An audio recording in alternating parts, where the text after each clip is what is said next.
The vast observation deck of the UES Aegis offered an unparalleled view of Earth. Admiral Maya Tanaka stood with her hands clasped behind her back, her gaze fixed on the fragile blue sphere below. From this altitude, the planet appeared peaceful, untouched by the crisis that threatened to engulf it. The gentle curve of the atmosphere shimmered in the sunlight, a reminder of the thin barrier that protected all of humanity from the harsh void of space. "Admiral," a voice called from behind. "The Council is assembled and waiting." Maya turned to face her communications officer, her expression betraying none of the anxiety that churned within her. "Thank you, Lieutenant. Tell them I'll be there momentarily." As the officer departed, Maya allowed herself one final look at Earth. The Terran Defense Fleet had never faced a challenge like this before. For decades, humanity had explored the stars in relative peace, establishing colonies on Mars and the moons of Jupiter, building space stations and research outposts throughout the solar system. The formation of the Earth Alliance under President Elena Rios had united the planet's nations under a single banner, ending centuries of conflict. But now an alien empire threatened everything they had built. With a deep breath, Maya straightened her uniform and made her way to the command bridge. The crew worked with focused efficiency, their movements precise, despite the tension that hung in the air. Screens displayed tactical information, communications chatter, and sensor readings from across Earth's orbital space.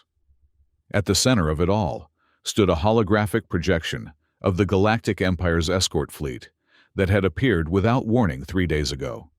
"Status report," Maya demanded as she entered. Commander Jackson, her second-in-command, stepped forward. "No change in the Empire's position, Admiral. Their vessels remain in high orbit. Our sensors indicate their weapon systems are powered, but not targeted. Communication channels remain open, but they've issued no further statements since the ambassador's ultimatum." Maya nodded, her eyes narrowed, as she studied the holographic projection. 7 ships each, dwarfing the largest Terran vessel. The lead ship alone was the size of a small city, bristling with weapon systems that Earth scientists couldn't even begin to understand. And yet, despite their overwhelming technological advantage, they hadn't attacked. Instead, they had declared a blockade and demanded Earth surrender 30% of its resources. "The Alliance Council is waiting, Admiral," Commander Jackson reminded her. "Patch them through to the main screen," Maya ordered, taking her position at the center of the bridge. The display flickered, revealing the concerned faces of Earth's leadership gathered in the Situation Room at Alliance headquarters in Geneva. President Rios sat at the head of the table, her normally composed features tight with worry.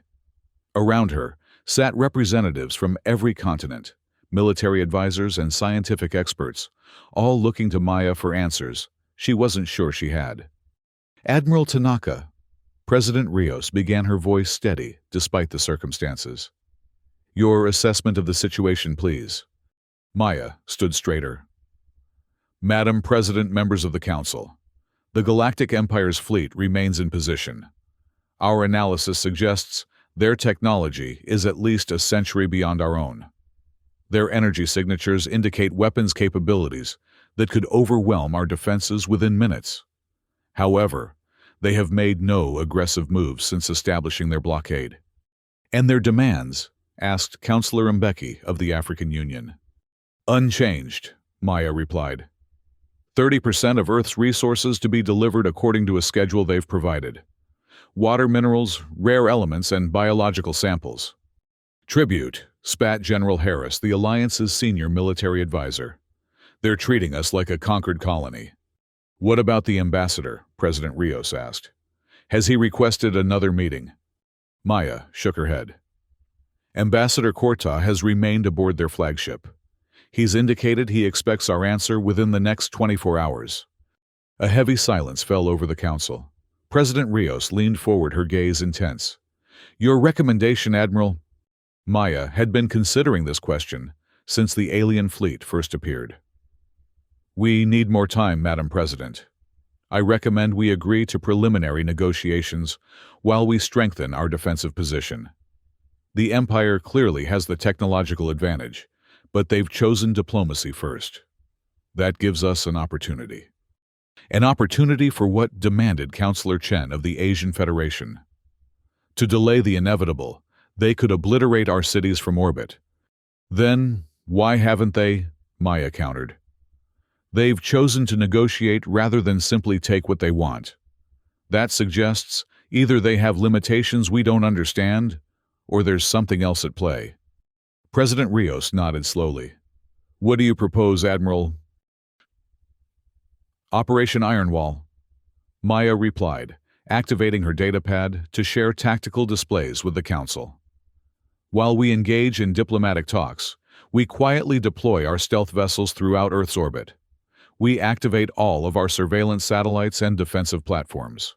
And we prepare contingency plans for every scenario, from full compliance to full resistance. The Council erupted in debate. Some argued for immediate surrender, fearing the consequences of defiance. Others insisted on standing firm, unwilling to bow to imperial demands. Throughout it all, President Rios remained silent, her eyes fixed on Maya. Admiral, she finally said, cutting through the arguments, can your fleet defend Earth if negotiations fail? Maya met her gaze directly. Not with conventional tactics, Madam President, but we've never been conventional. A ghost of a smile touched the President's lips. Very well. Proceed with Operation Ironwall. I will meet with Ambassador Corta personally tomorrow. Madam President, Maya objected, the security risks are necessary, Rios finished firmly. If the Empire wants Earth's resources, they'll have to look me in the eye and tell me why their need supersedes our own. As the meeting concluded, Maya turned to Commander Jackson. Implement Ironwall protocols immediately. I want every stealth vessel deployed within 6 hours. And get me Major Patel. Jackson nodded, understanding the implication. Major Arjun Patel led the Alliance's Cyber Warfare Division, a team of the most brilliant hackers and systems analysts on the planet. If the Empire's ships contained any exploitable weaknesses, Patel's team would find them. The next 18 hours passed in a blur of activity. Beneath the watchful eyes of the Empire's ships, Earth quietly mobilized. Civilian traffic was rerouted, strategic resources secured, and emergency protocols enacted worldwide. The Terran defense fleet dispersed with vessels taking positions that appeared random, but formed a carefully planned defensive web around the planet. Maya caught a few hours of restless sleep before being awakened by an urgent summons to the bridge. Admiral, Commander Jackson reported as she arrived. President Rios is about to board the shuttle to the Empire's flagship. Maya watched the small craft depart Earth's atmosphere on the main screen, her jaw clenched tight. The President was accompanied by a minimal security detail and diplomatic team, making herself vulnerable in a show of good faith. It was brave, perhaps foolishly so, but Maya understood the strategy. This meeting needed to happen face to face. Major Patel reports his team is ready, Jackson added quietly. Maya nodded. Keep them on standby. No action unless I give the order. The hours dragged by as they waited for news from the diplomatic mission. When the communication finally came, it wasn't from the President, but from Ambassador Corta himself. His alien features filled the main screen eyes, set wide apart in a face covered with iridescent scales that shifted color with his movements. Admiral Tanaka, he began, his voice translated by Alliance software. Your President is most interesting. She speaks with the authority of one who believes she holds power. Maya felt anger flare within her, but kept her expression neutral. President Rios represents the United Nations of Earth, Ambassador. She speaks for all of us. Corta made a sound that might have been laughter. A charming notion. However, it changes nothing. The Empire requires resources. Your world has them in abundance. The terms of our arrangement are generous compared to others we have established. Where is the President? Maya demanded. Returning to you unharmed, Corta replied dismissively. She refused our reasonable terms and lectured me on sovereignty. Most amusing. Then our negotiations will continue, Maya insisted. The ambassador's scales darkened. There is nothing to negotiate, Admiral. You will comply, or we will take what we need by force. It would be regrettable to damage such a resource-rich world, but the Empire's needs must be met. The transmission ended abruptly, leaving the bridge in silence. "Track the President's shuttle," Maya ordered immediately. "Already on it," Jackson replied. "Shuttle is on approach, no signs of damage or distress. The President is requesting to speak with you privately once she lands." 2 hours later, Maya stood in the secure conference room aboard the Aegis, waiting as President Rios entered. The woman looked tired, but resolute, her shoulders squared despite the weight they carried. "They're not going to compromise," Rios stated without preamble. Maya nodded. "That was my assessment as well. Their Ambassador Korta. He views us as primitive, a resource to be harvested." The President paced the room slowly. "He showed me data on other worlds they've incorporated into their economy. Maya, they strip planets bare and move on. Some worlds are reduced to mining operations with the indigenous populations used as labor." "Did you get any sense of their full capabilities? Their weaknesses?" "Their arrogance may be their greatest weakness," Rios replied. "Korta was eager to demonstrate their power to impress upon me how futile resistance would be. He showed me their fleet movements, their territory, bragging essentially." Maya's mind raced with the implications. "Did you see anything about their communication systems, their command structure?" A small smile crossed the President's face. "I'm not a military strategist, Admiral, but I didn't waste the opportunity. Their ships are networked, heavily dependent on constant communication. And Korta mentioned something called Nova Mines, apparently a weapon they've used to subdue other resistant worlds." "You've given us something to work with," Maya said with growing excitement.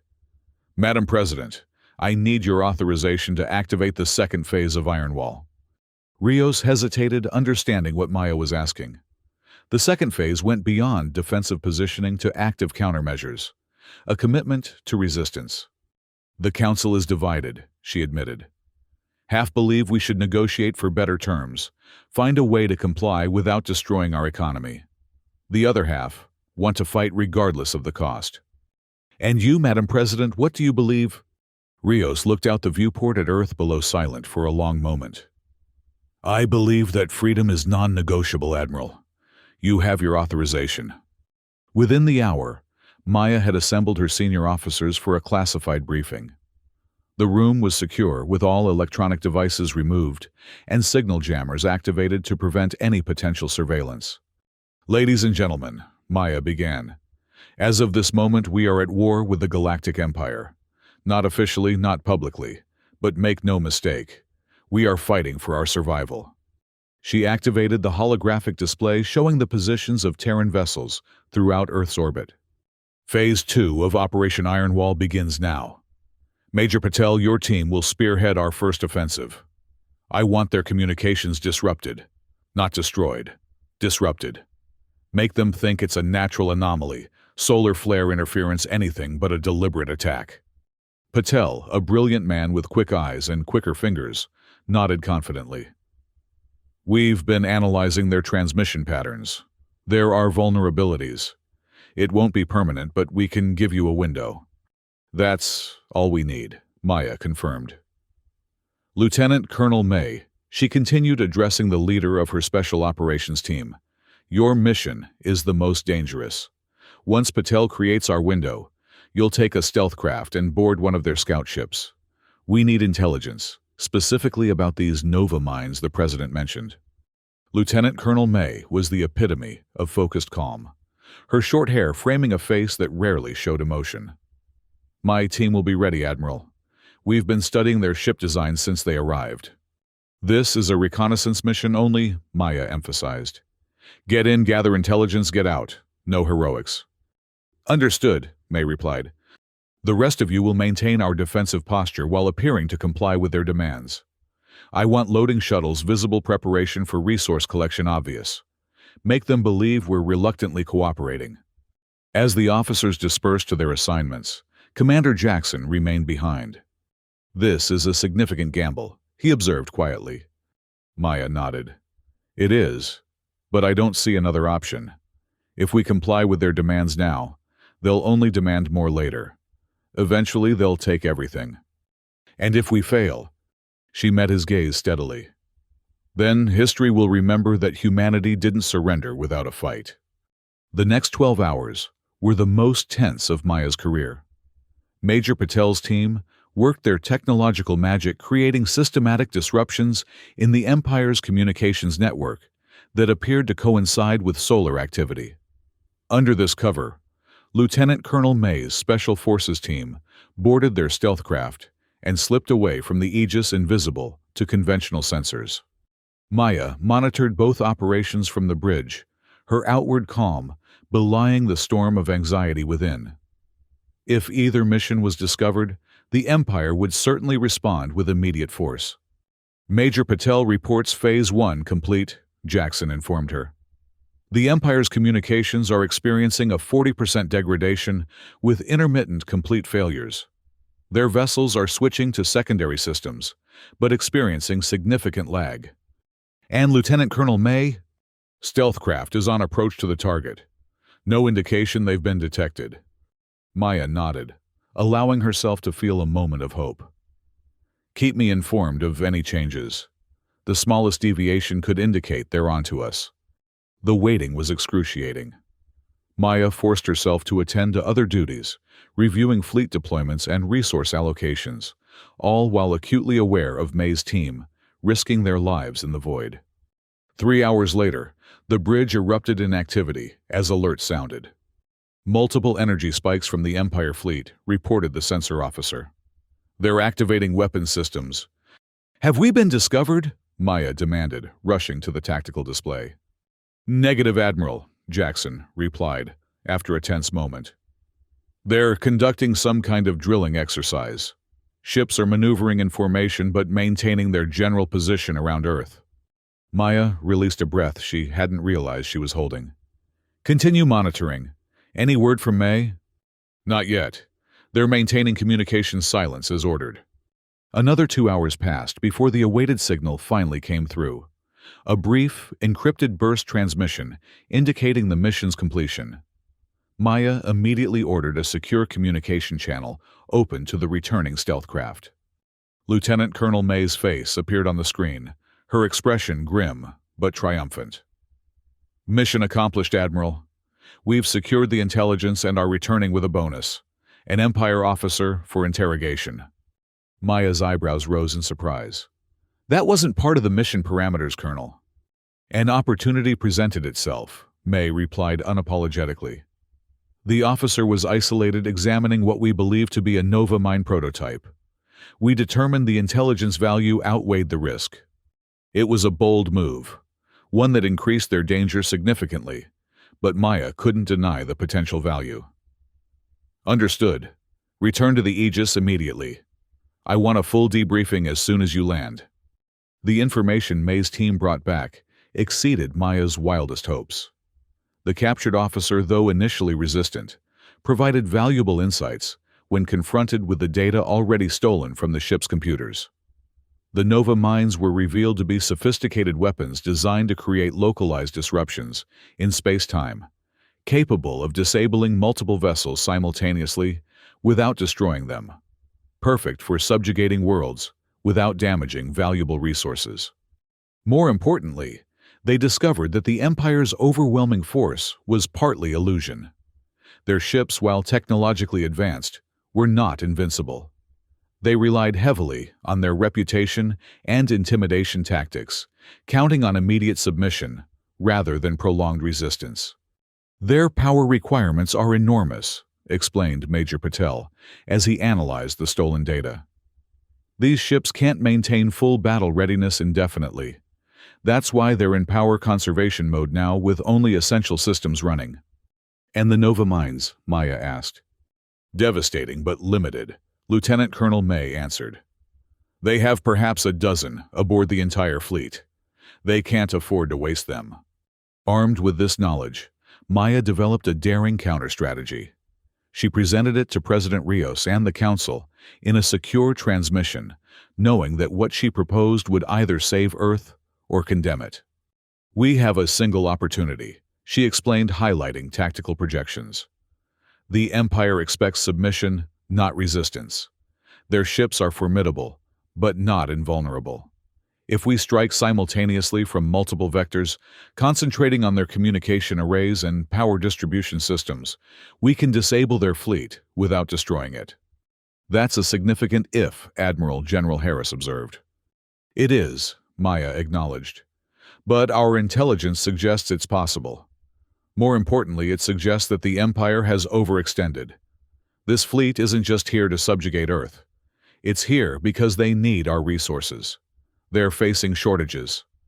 President Rios leaned forward, her expression thoughtful. You're suggesting they're desperate? I'm suggesting they're not as all-powerful as they want us to believe, Maya clarified. They're an empire with limits facing the classic imperial problem. Too much territory, too few resources to maintain it all. The debate among the council was heated with valid concerns raised about the risks of Maya's plan. The potential for devastating retaliation against Earth's population weighed heavily on everyone's minds. If we submit now, Maya argued, we're not just giving up our resources, we're giving up our future. Once the Empire establishes control, they never relinquish it. The worlds they've conquered are stripped bare, their populations enslaved. Is that the legacy we want to leave for our children? In the end, President Rios made the decision. Proceed with your plan, Admiral. But understand this. The fate of humanity rests on your shoulders. May God help us all. The next 48 hours were a flurry of covert preparations. Terran forces moved into position under the guise of regular patrol rotations and maintenance operations. Civilian personnel were quietly evacuated from orbital stations, replaced by military crews. Earth's most valuable data and cultural treasures were backed up to secure hardened facilities deep underground, a precaution against the worst-case scenario. Throughout it all, Maya maintained the appearance of compliance with the Empire's demands. Supply shuttles launched regularly, carrying token resource shipments. Communications with Ambassador Korta continued filled with apparent reluctance and requests for minor concessions that kept him engaged without raising suspicion. The attack, when it came, was not initiated by Maya, but by the Empire itself. Multiple Empire vessels breaking orbit, reported the tactical officer, his voice tight with tension. They're moving into an attack formation around the primary resource processing station. Maya rushed to the command center, watching as 3 Imperial cruisers surrounded the orbital facility where hundreds of Terran personnel worked. We've intercepted a transmission, Commander Jackson informed her. Korta is demanding immediate access to the station. He claims our resource shipments are deliberately contaminated and insufficient. It was happening sooner than Maya had planned, but the core elements of her strategy were in place. She took a deep breath and made the decision that would change humanity's future. All Terran vessels, this is Admiral Tanaka. Initiate Operation Horizon. I repeat, initiate Operation Horizon. Across Earth's orbit, hidden Terran warships deactivated their stealth systems and powered weapons. Defensive platforms that had appeared dormant suddenly came online. The fleet that the Empire had dismissed as primitive and inconsequential revealed its true capabilities. Target their communication arrays and power distribution nodes, Maya ordered. Precision strikes only. We want to disable, not destroy. The battle erupted with blinding intensity.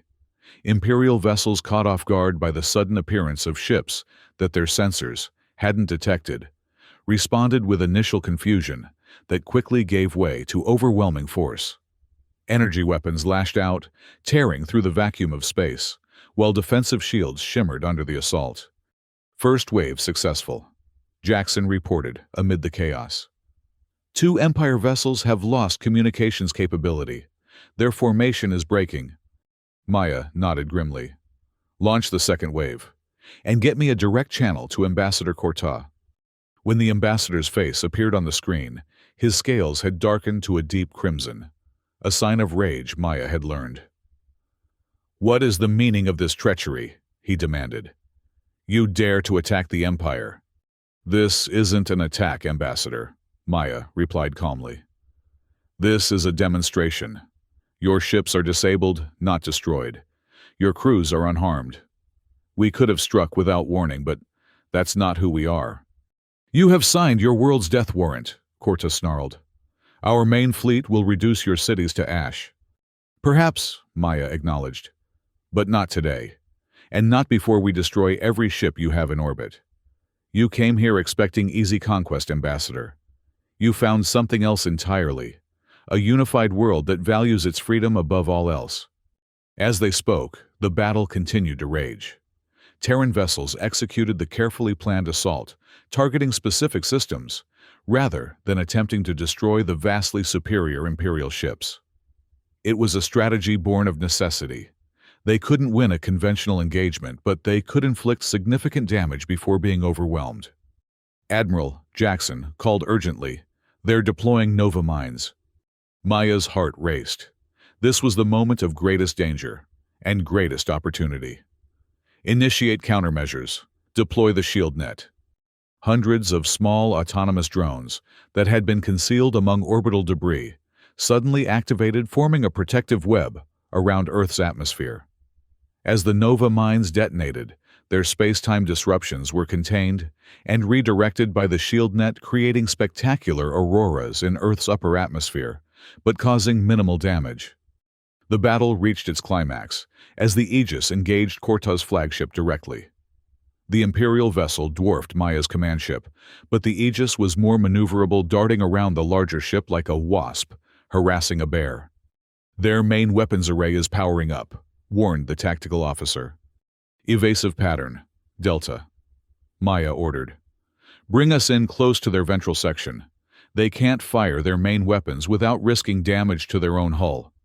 The Aegis shuddered under enemy fire as it executed the dangerous maneuver, skimming along the underside of the Imperial flagship.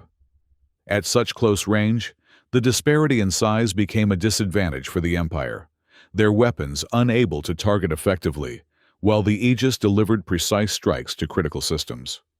Direct hit on their main power distribution node, Jackson announced triumphantly. Their weapons are offline. Maya allowed herself a brief smile before issuing her next command. All vessels converge on the flagship. Surround but do not destroy. I want Corta to see that he's lost. The battle for Earth's freedom lasted just over 3 hours. When it ended, the Imperial fleet hung in orbit, disabled, but largely intact.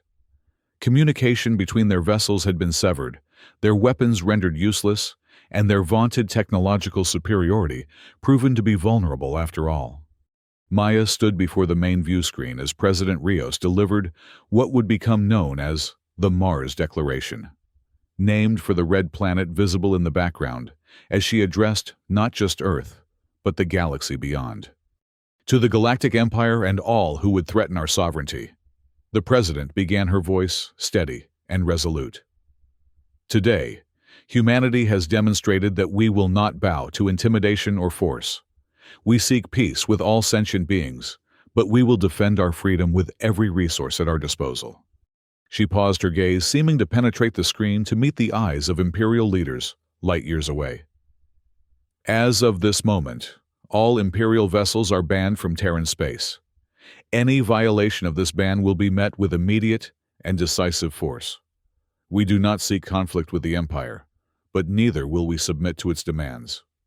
The ambassador is requesting to speak with you, Jackson informed Maya quietly, as the President's address continued. Maya nodded. Put him through to my private channel.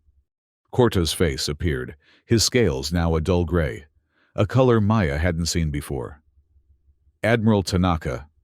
He began, his tone markedly different from their previous encounters. It seems I underestimated your species. A common mistake, Ambassador, Maya replied.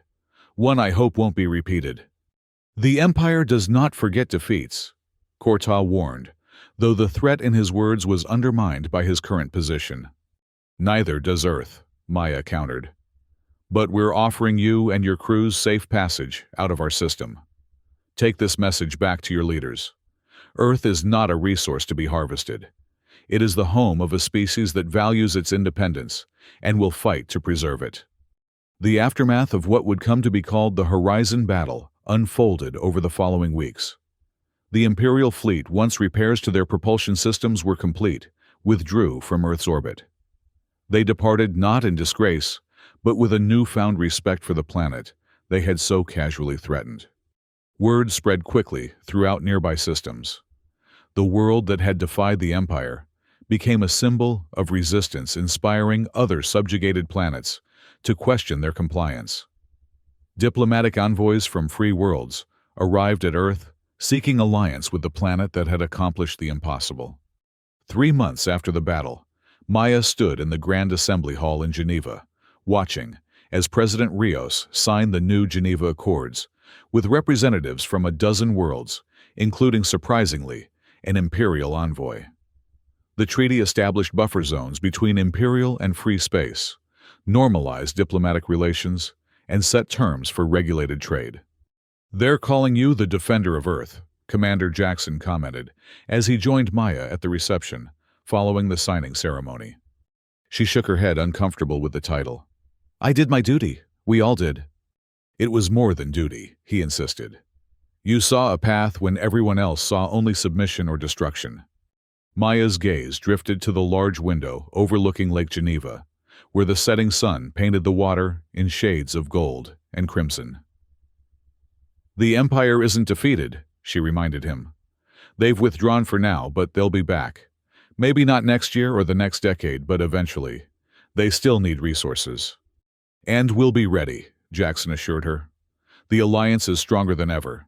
The defensive technologies we developed for Ironwall are being improved every day. Earth won't stand alone next time." Maya nodded, allowing herself to feel a moment of hope.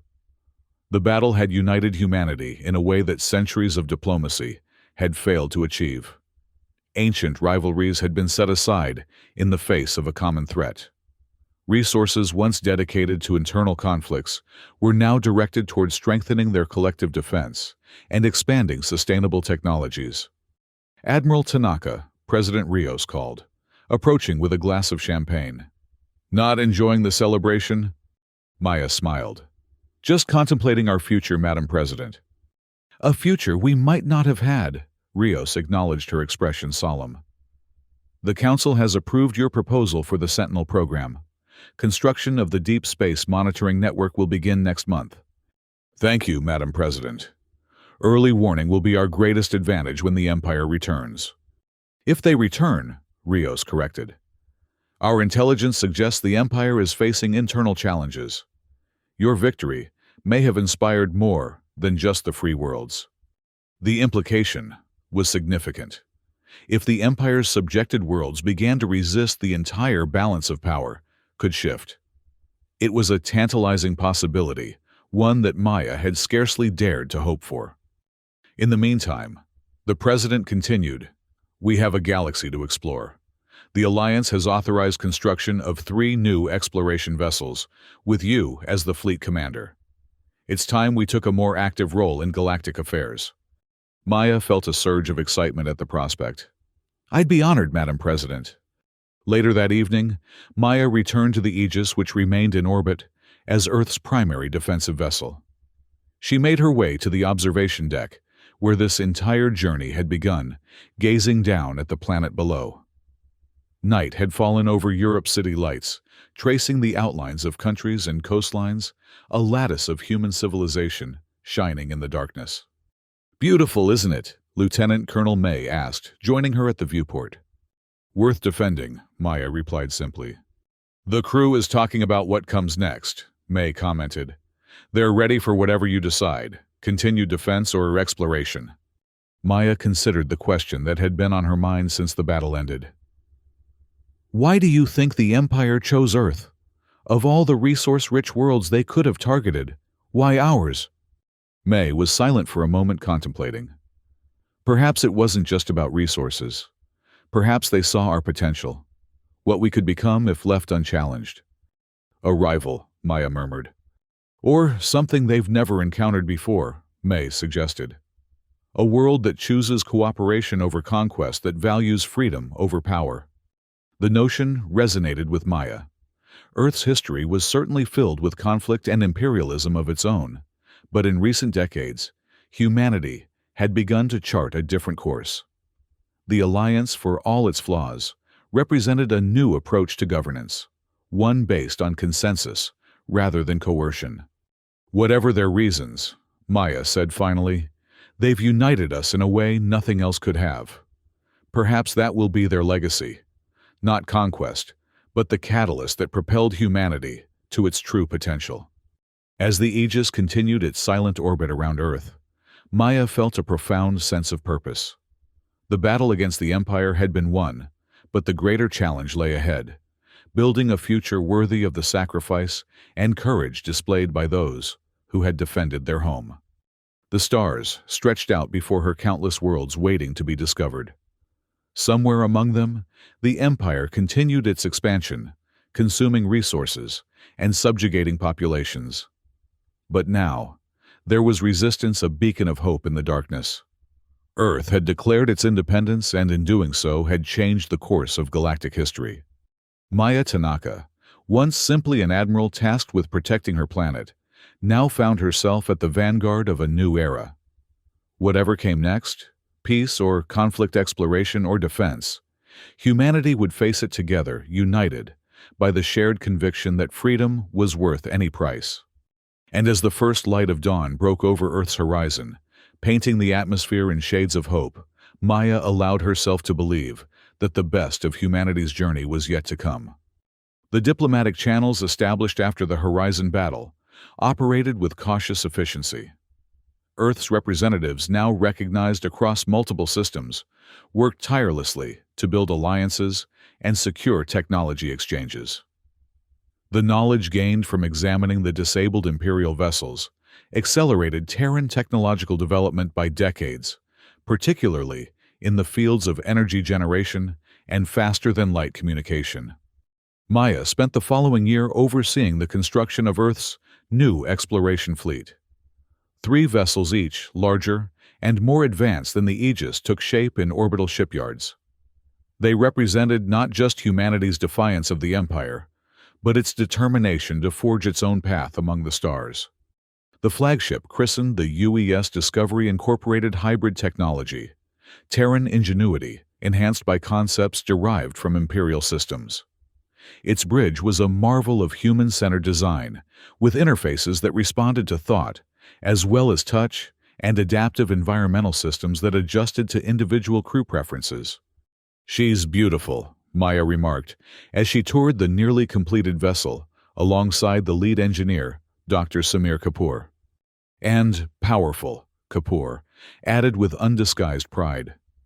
"The enhanced shield systems can withstand 3 times the energy weapons we faced during the Horizon battle. The propulsion system will allow for sustained faster-than-light travel without the stress fractures that limited the Aegis."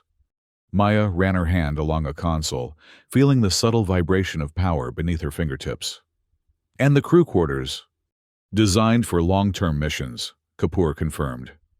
"We've incorporated everything we've learned about maintaining physical and psychological health during extended space travel. This ship could support its crew comfortably for years if necessary." The implications were not lost on Maya. The Discovery and its sister ships weren't just exploration vessels. They were arcs capable of carrying humanity beyond the reach of the Empire if Earth ever faced a threat it couldn't overcome. "The security protocols are as we discussed?" she asked, lowering her voice, though they were alone in the section. Kapoor nodded solemnly. "The self-destruct system is undetectable and cannot be overridden even by the command crew. If the ship is ever in danger of capture, it will leave nothing for the enemy to salvage." It was a grim but necessary precaution. The thought of Imperial forces gaining access to Earth's latest technology was unacceptable. The Discovery carried not just the hopes of humanity, but its most closely guarded secrets. As the fleet neared completion, Maya was summoned to an emergency council meeting. The secure transmission arrived in the middle of ship's night, waking her from a rare deep sleep. Admiral President Rios began without preamble. When Maya joined the video conference, "Our deep space monitoring network has detected something troubling." The display shifted to show sensor readings from the outermost reaches of the solar system. Energy signatures, unmistakably Imperial in origin, flickered at the edge of detection range. "They're back," Maya stated, instantly alert despite the hour. Not quite, corrected General Harris. These readings are consistent with automated probes, not warships. They appear to be mapping the outer system, particularly the resource-rich moons around Jupiter and Saturn. Maya frowned, analyzing the data. Preparation for another incursion. Possibly, the president acknowledged. Or simple intelligence gathering. Either way, it confirms what you've been saying all along. The Empire hasn't abandoned its interest in our system. The Council debated potential responses from destroying the probes to allowing them to complete their mission under close observation. Maya listened carefully to each perspective before offering her assessment. These probes represent reconnaissance, not an immediate threat, she said finally. Destroying them would alert the Empire that we've detected their presence, potentially accelerating any planned incursion. I recommend we allow them to operate, but feed them selective misinformation. Misinformation, Counselor Mbeki questioned. What did you have in mind? Maya leaned forward, her expression intense. We adjust our resource extraction operations on the outer moons to make them appear less productive than they actually are. We position defensive platforms where they can be detected, while keeping our newest technologies concealed. We present an image of a prepared, but limited defense capability. A trap, President Rios realized, nodding slowly. Precisely, Maya confirmed. If they return in force, they'll do so expecting one level of resistance, but encounter something far more formidable. The strategy was approved, and over the following months, a carefully orchestrated deception unfolded throughout the solar system. Resource processing facilities on Jupiter's moons operated at reduced capacity when Imperial probes were in range, while hidden installations on the dark sides of moons worked at full production. Military exercises were conducted using older vessels and technologies, while the new fleet remained concealed within the asteroid belt, using the natural radiation and mineral interference to mask their presence. Meanwhile, diplomatic efforts continued.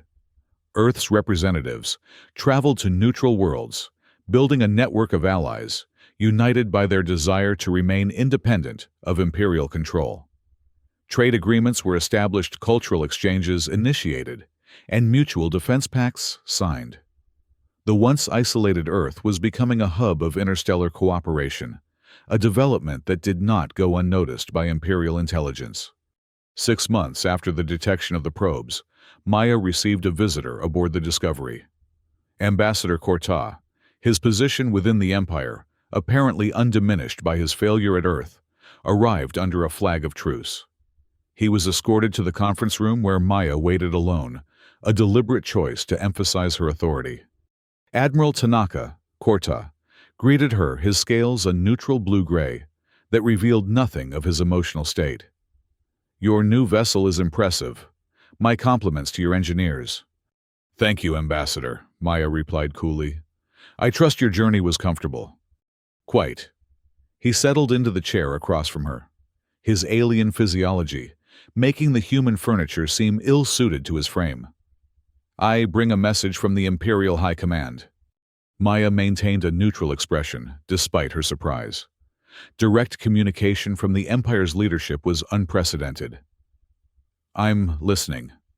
The Empire recognizes Earth's sovereignty and the boundaries established by the New Geneva Accords, Corta stated formally. In light of our mutual interests in a stable galaxy, the High Command proposes an expansion of our diplomatic relations, including the establishment of a permanent Imperial embassy on Earth and a corresponding Terran embassy within Imperial space. The offer was unexpected and potentially significant. Imperial embassies were rare, typically established only on worlds of strategic importance.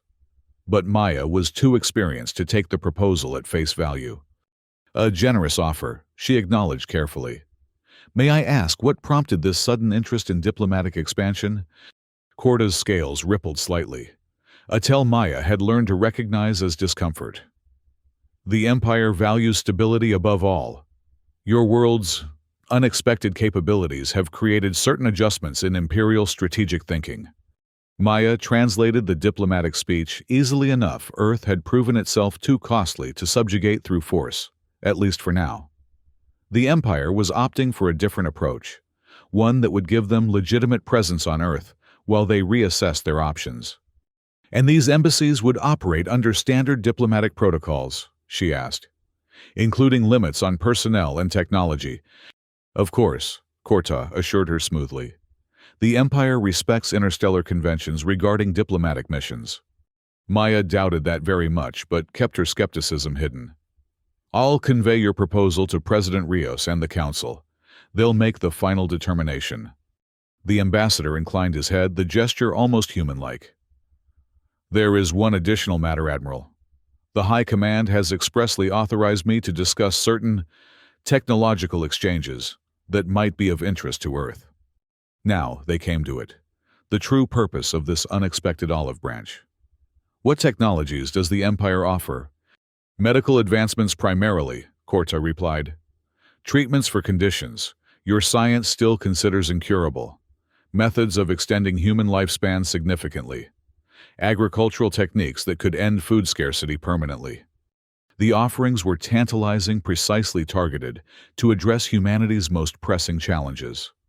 They were also, Maya suspected, carefully selected to create dependency without enhancing Earth's defensive capabilities. Generous indeed, she commented. And what would the Empire request in exchange for these gifts? Korta's scales shifted to a shade Maya hadn't seen before, a pale lavender that seemed to indicate sincerity, though she wasn't entirely certain. Access to Earth's artistic and cultural heritage.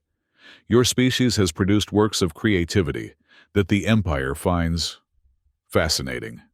Music, literature, philosophy. These are resources we cannot simply extract or replicate. It was the last thing Maya had expected. You want our art? The Empire has mastered many sciences, Admiral, but creativity remains elusive in our culture. Efficiency and uniformity are valued above innovation and expression. Yet we recognize the power of these elements, particularly in maintaining social cohesion across diverse planetary systems. Maya studied the ambassador carefully, searching for deception, but finding none she could detect. I'll include this in my report to the President, she promised.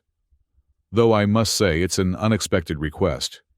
The best negotiations often contain surprises, Korta observed, rising to his feet. I'll await your council's response. The Empire is patient. After the ambassador departed, Maya immediately contacted President Rios, relaying the unexpected proposal and her concerns about its implications.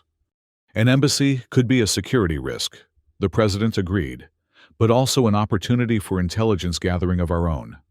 And these technologies they're offering could save millions of lives. If they deliver as promised, Maya cautioned, and if there are no hidden costs we haven't identified yet. Rios sighed, the weight of her position evident in her expression, even through the video link. What's your assessment, Admiral? Not just tactically, but instinctively. Can we trust this overture? Maya considered the question carefully. I believe the Empire is serious about establishing diplomatic relations, but not for the reasons they've stated.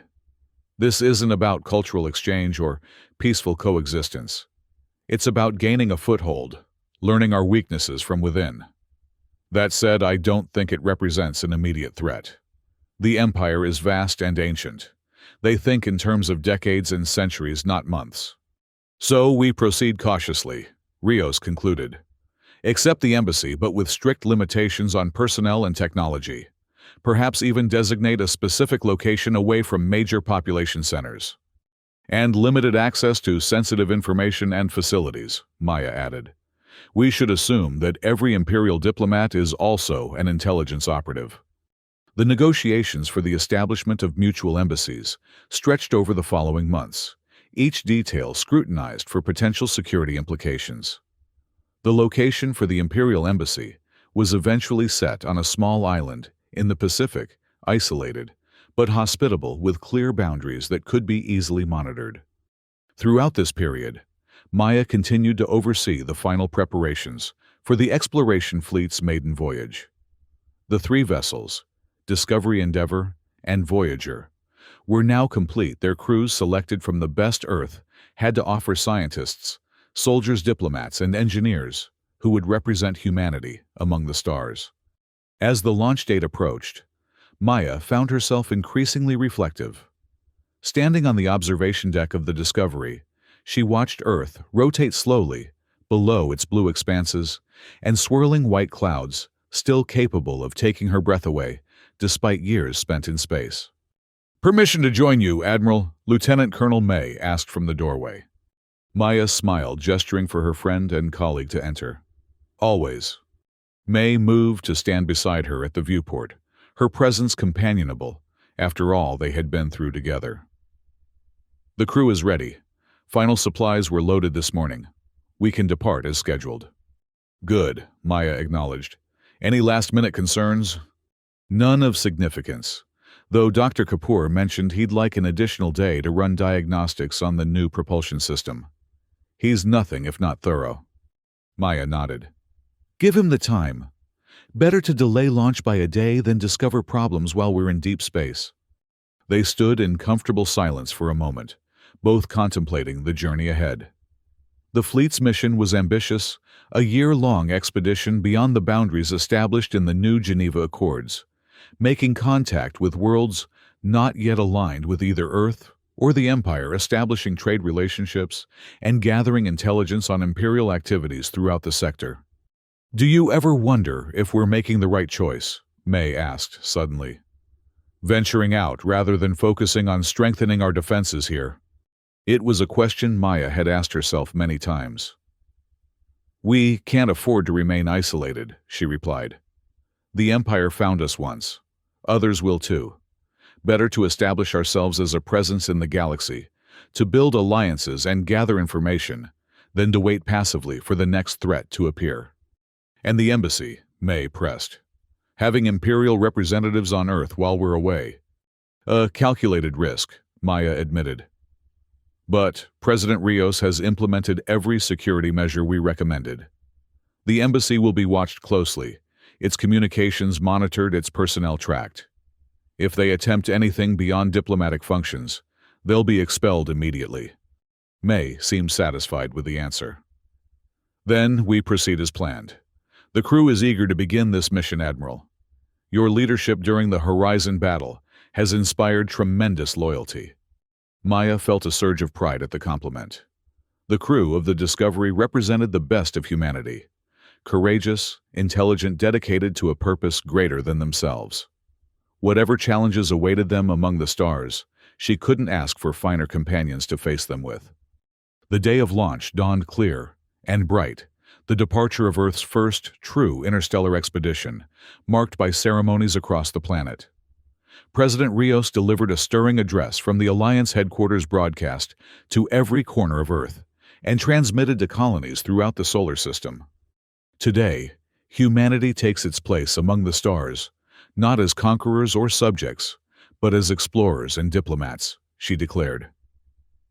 "The vessels departing our orbit carry with them the hopes and dreams of our entire species, a testament to what we can achieve when we stand united in purpose and principle." Aboard the Discovery, Maya stood on the bridge surveying her command crew as final preparations for departure were completed.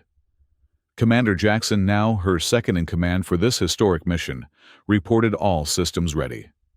Lieutenant Colonel May, heading the Security Division, confirmed that all defensive systems were operational.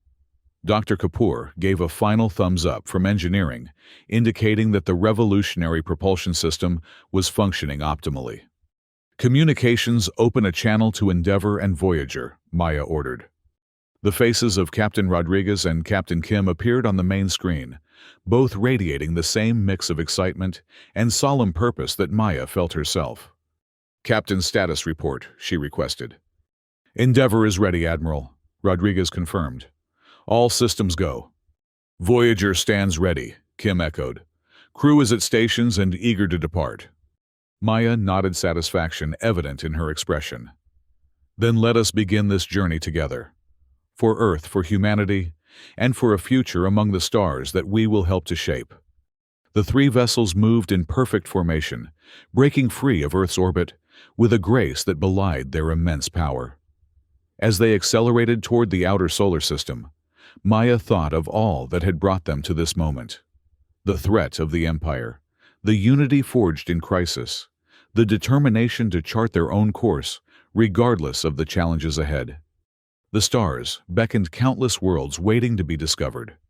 And somewhere among them, the Empire continued its expansion, a force that humanity would inevitably confront again. But not today. Today was for exploration, for hope, for the beginning of humanity's true journey into the cosmic ocean. As the fleet prepared for its first faster-than-light jump, Maya gave the order that would carry them beyond all previous human experience.